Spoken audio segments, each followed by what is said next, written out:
கோவை மாவட்டம் ஆனைமலையில் உள்ள ஆழியார் ஆற்றில் குளிக்க சென்ற தருண், ரேவந்த், ஆண்டோ ஜெனீப் ஆகிய 3 மாணவர்கள் நீரில் மூழ்கி உயிரிழப்பு.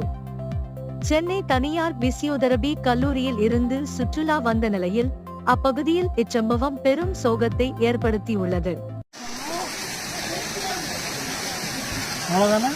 இன்னொருத்தனை 3 பேரை மொத்தம், ஒருத்தனை காப்பாற்றப்போ ஒருத்தன் போய் அப்படியே போயிருப்பானு. மெட்ராஸ் இருந்து வந்து எங்க சாகரானு பாருங்க. வேற இங்க ஒரு பாடி கிடக்கு பாரு.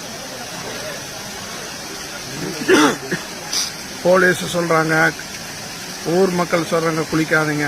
எத்தையும் கேட்கறது இல்லை. குளிக்கிறது அங்கேயும் நடக்குது. அங்கேயே போகக்கூடாதுங்க, அது ஆபத்து தான். எத்தனை நேரம் போலீஸ் உங்களுக்கு ஆவல் பார்த்துட்டு இருப்பாங்க. எல்லாம் 27-28 வயசு பசங்க. பெற்றவங்களுக்கு எப்படி இருக்கும்?